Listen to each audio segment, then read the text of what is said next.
Assalamualaikum ya akhi ya ukhti. Maulaya salli wa sallim daiman abadan ala. Nah, yang harus Anda ketahui penting di sini, ternyata nikmat keturunan ini selain diatur khusus oleh Allah Subhanahu wa taala tentang kadarnya, juga telah ditetapkan oleh Allah berdasarkan maslahat di rumah tangganya. Jadi tidak ditetapkan oleh Allah terlahir seorang anak kecuali akan melengkapi kekurangan yang ada di kedua orang tuanya. Antum mengharapkan perempuan, tiba-tiba lahir laki-laki, karena yang dibutuhkan untuk melengkapi sifat orang tuanya memang anak laki-laki. Selanjutnya mungkin laki-laki lagi, selanjutnya bisa perempuan, dan seterusnya. Dan hukum ini, tolong garis bawahi, berlaku untuk seluruh kalangan manusia. Tidak peduli apakah dia seorang nabi, rasul, atau manusia biasa sekalipun. Kalau sudah Allah berkehendak, maka akan terjadi sesuai dengan keputusannya. Kita ambil contoh seorang nabi yang dekat dengan Allah Subhanahu wa taala, yang rajin ibadah, yang takwanya luar biasa, tapi selama hidupnya telah puluhan tahun ternyata belum mendapatkan anugerah keturunan. Namanya Nabi Zakaria. Kita kenalkan dalam bahasa Al-Quran. Kaf ha ya ain sad dzikru rahmati rabbika 'abdahu Zakaria. Masya Allah. Allah sampaikan berikut ini, kami akan kisahkan tentang seorang hamba Allah Subhanahu wa ta'ala yang punya sifat baik luar biasa, namanya Zakaria. Masya Allah.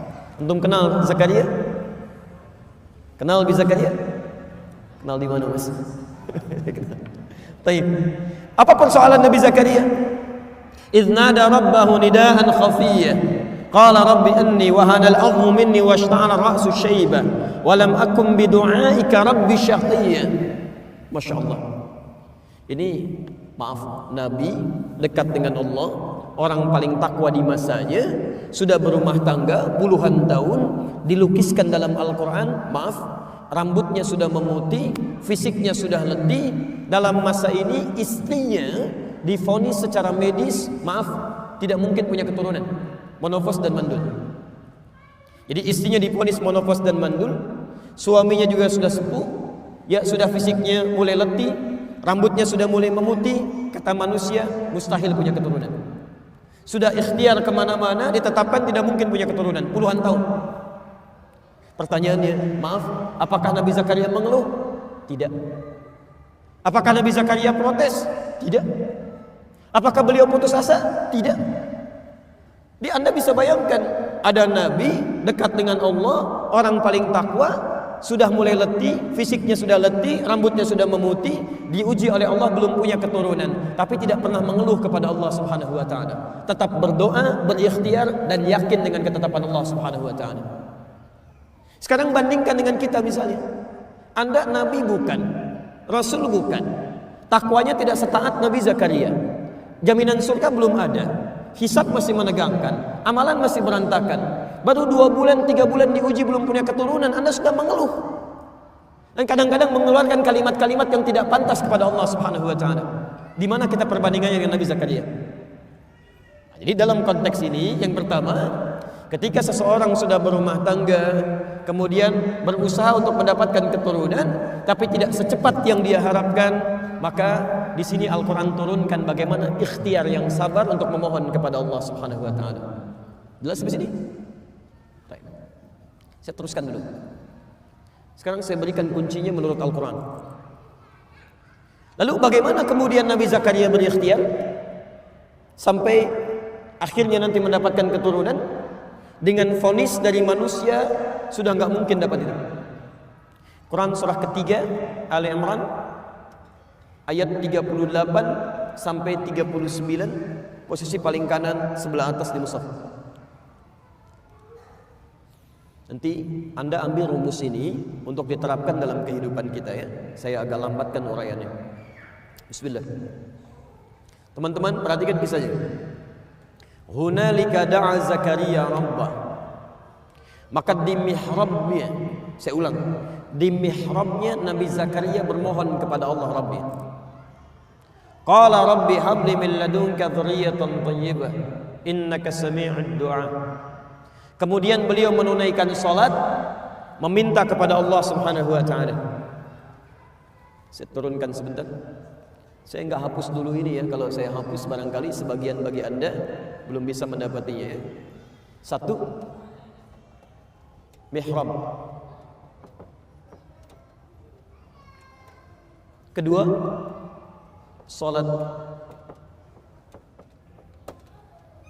3, doa. Nanti saya turunkan ayatnya. Perhatikan, fokus. Saat semua orang mengatakan mustahil kamu punya keturunan, gak mungkin terjadi ini pada kamu, sudah gak bisa ini, maka ajaran Quran menyampaikan kepada kita, saat semua makhluk sudah mengatakan ini mustahil, maka tinggalkan semua perkataan makhluk. Mohonlah kepada Allah Sang Khalik yang tidak punya batas dalam kuasanya. Jadi kalau Anda sedang mengalami peristiwa dalam kehidupan dunia, kemudian semua orang mengatakan itu mustahil, tidak mungkin, tidak bisa, itu tanda dari Allah Subhanahu wa taala yang pertama agar meninggalkan semua pendapat manusia dan langsung bermohon kepada Allah Subhanahu wa taala. Ini rumusnya. Baik. Bagaimana cara bermohonnya? 1, cari satu tempat yang sekiranya bisa lebih mendekatkan diri Anda dengan Allah Subhanahu wa taala. Di Quran itu ada 3 tempat yang dimuliakan. Bila Anda bermohon kepada Allah dan melakukan ibadah di dalamnya, itu akan lebih cepat tersambung dengan Allah Subhanahu wa taala. Saya agak cepat. 1, namanya masjid, dan kita berada di dalamnya sekarang. Ya, Quran surah kedua Al-Baqarah ayat 114, Quran surah 9 At-Taubah ayat 18. Yang kedua namanya musalla. Musalla. Quran surah kedua Al-Baqarah ayat 125, posisi paling kanan di pertengahan, ke bawah sedikit. Wa idz ja'alna al-baita mathabatan lin-nasi wa amna wattakhidhu min maqami Ibrahim musalla. Yang ketiga, ini yang jarang diungkap, namanya mihrab. Mihrab. Hati-hati, namanya mihrab. Quran surah ketiga Ali Imran ayat 37 sampai dengan 38. Mihrab ini sering dipahami keliru oleh sementara orang. Kalau disebutkan mihrab, yang terbayang adalah tempat imam di depan dalam memimpin sholat. Padahal dalam kalimat fikih yang disebut dengan mihrab itu adalah tempat yang dikhususkan untuk kepentingan ibadah saja, dan tidak harus luas. Ya, walaupun rumah Anda cuma petakan misalnya, ya, misal saya pernah mengontrak cuma petakan Pak, tapi kita sediakan satu bentangan selebar sajadah yang kita jadikan mihrab di situ. Jadi hanya untuk ibadah saja. Ya, salatnya di situ, baca Al-Qur'annya di situ, zikirnya di situ, dan tidak harus dicampuri dengan kegiatan-kegiatan dunia yang lain. Jadi kalau mau makan, jangan makan di situ. Kalau mau baca Quran, jangan baca di situ. Anda lihat handphone, keluar dari situ. Itu mihrab. Nah, kalau Anda punya tempat seperti ini, disebutkan dalam Al-Quran, mihrab itu termasuk satu-satunya tempat yang jika benar Anda miliki dan ibadah di dalamnya akan mempercepat terkabulnya doa. Akan mempercepat terkabulnya doa. Ya. Bahkan rizki Anda yang sulit pun, bila Anda memiliki mihrab khusus untuk ibadah, itu diantara yang tercepat untuk mengantarkan rizki kepada Anda. Seperti nanti saya kisahkan bagaimana seorang Maryam dibuatkan mihrab oleh orang tuanya, sampai-sampai rizkinya Allah yang antarkan langsung di situ. Ya, hadir di dalamnya maksudnya. Nah, sekarang Nabi Zakaria divonis tidak mungkin punya keturunan, mustahil. Maka yang beliau lakukan pertama kali adalah membuat mihrab. Kemudian apa yang dilakukan di situ? Beliau bangkit tunaikan salat dan berdoa memohon kepada Allah Subhanahu wa taala. Dari mana taunya salat kemudian menunaikan doa di sini? Lihat ayat 38 sampai 39-nya. Hunalika da'a Zakaria rabbah. Di mihrabnya Nabi Zakaria menunaikan salat dan berdoa kepada Rabbnya. Qala rabbi habli min ladunka dzurriyyatan thayyibah innaka sami'ud du'a. Ya Allah, hamba mohon ya Allah. Semua makhluk mengatakan hamba tidak mungkin punya keturunan. Sekarang hamba hanya mohon kepadamu saja yang tidak punya batas dalam kuasa. Engkau pasti mendengar doa hamba. Apa yang terjadi? Ini yang paling menarik. Begitu doanya disampaikan kepada Allah, selesai beliau berdoa, salatnya belum selesai. Masih berdiri dalam salatnya. Dalam bahasa Arab, berdiri itu disebut dengan qaim, qaimun. Artinya berdiri.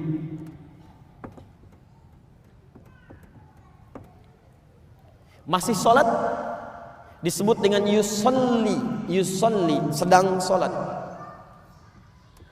Masya Allah. Ini beliau berdoa dalam salatnya, belum selesai salatnya, baru selesai doa, salatnya masih berdiri. Masih berdiri dalam salatnya. Tiba-tiba turun malaikat. Ayat 39-nya. Fanadatul malaikatu wa huwa qaimun yusalli fil mihrab. Turun malaikat menyampaikan kepada Nabi Zakaria, mengatakan annallaha yubashshiruka bi Yahya. Allah kasih kabar gembira kepada Anda akan punya keturunan. Bahkan namanya langsung dari Allah, Yahya. Artinya hidup. Yang mustahil menurut manusia, lahir dari rahim seorang perempuan yang menopos dan mandul bayi yang hidup, kata Allah nggak ada yang mustahil. Lahir dan hidup dia. Ini poinnya. Dan demi Allah saya katakan, semua nabi dan rasul, bahkan orang-orang saleh, jika punya persoalan dalam hidupnya, dia akan mohon kepada Allah Subhanahu wa taala lewat salatnya. Nabi Musa salat, Nabi Isa salat, ya, bahkan Nabi Ismail salat, Nabi Nuh salat, semua nabi. Jadi kalaupun Anda urutkan dari Nabi Muhammad sallallahu alaihi wasallam sampai dengan Nabi Adam, itu semuanya salat kepada Allah Subhanahu wa taala dengan syariat yang berbeda-beda. Muhammad bin Abdullah bin Abdul Muttalib bin Hashim bin Abdul Manaf bin Qusay bin Murrah bin Kilab bin Ka'ab bin Ghalib bin Fihr bin Malik bin Nadar bin Khuzaimah bin Mudrikah bin Ilyas alaihissalam bin Nizar bin Mudar bin Ma'ad bin Adnan bin Addi bin Adri bin Muqawwam bin Nahur bin Tarikh bin Ya'rub bin Yasjub bin Nabit bin Ismail alaihissalam bin Ibrahim alaihissalam bin Azar atau bin Nahur bin Abir bin Kinan bin Arfahshad bin Sam bin Nuh alaihissalam bin Mihlail bin Matushalah bin Kinan bin Anwas bin Thith bin Adam alaihissalam. Semuanya ketika punya persoalan dimintakan oleh Allah Subhanahu wa taala, memohon kepada Allah. Tidak ada kata putus asa. Demi Allah saya katakan, kalau di Quran ada kalimat putus asa pertama kali, saya orang pertama yang akan mempraktekannya. Jadi kalau Anda sedang ada dalam situasi seperti ini, jangan putus asa, mohon kepada Allah, mintakan dengan penuh ketulusan. Karena itu perintah salat ketika disampaikan pertama kali kepada kita, Al-Baqarah, Quran surah kedua, ayat ke-45 sampai 46. Posisi paling kanan di pertengahan, agak sedikit ke bawah. Lihat kalimatnya. Wasta'inu bis-sabri was-salah.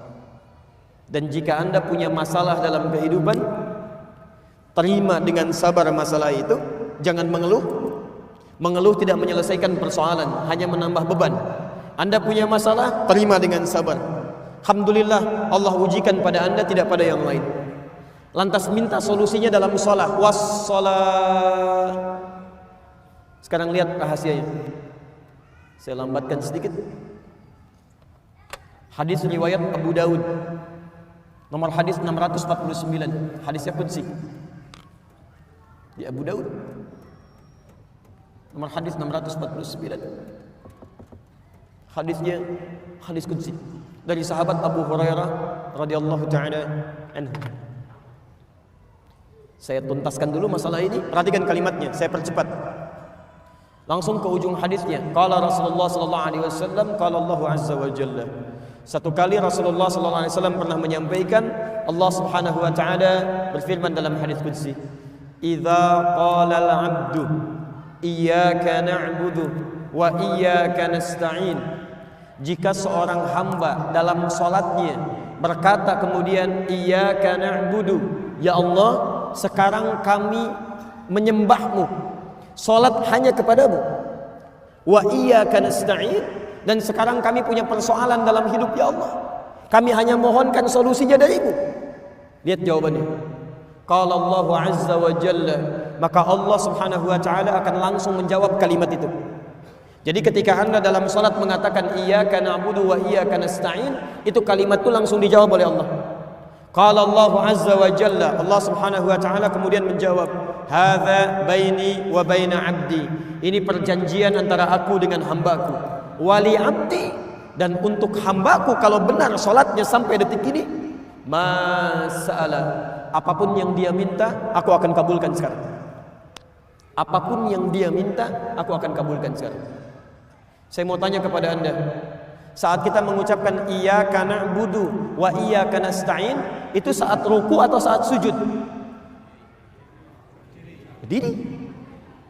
Gak ada ruku, gak ada sujud, berdiri. Tadi Nabi Zakaria minta saat berdiri atau ruku? Berdiri. Anda bayangkan, Nabi Zakaria berdiri minta kepada Allah, dikabulkan. Umatnya Nabi Muhammad SAW belum sholat sudah ditunggu oleh Allah Subhanahu Wa Taala. Mau minta apa? Ini poinnya. Jelas di sini. Jadi bahasan pertama, bagi kita yang ingin berikhtiar mendapatkan keturunan yang diberikan oleh Allah Subhanahu Wa Taala, tidak mengenal kata putus asa di sini. Mohonkan kepada Allah, ikhtiar dengan baik, dan anugerah insya Allah diberikan. Jelas di sini.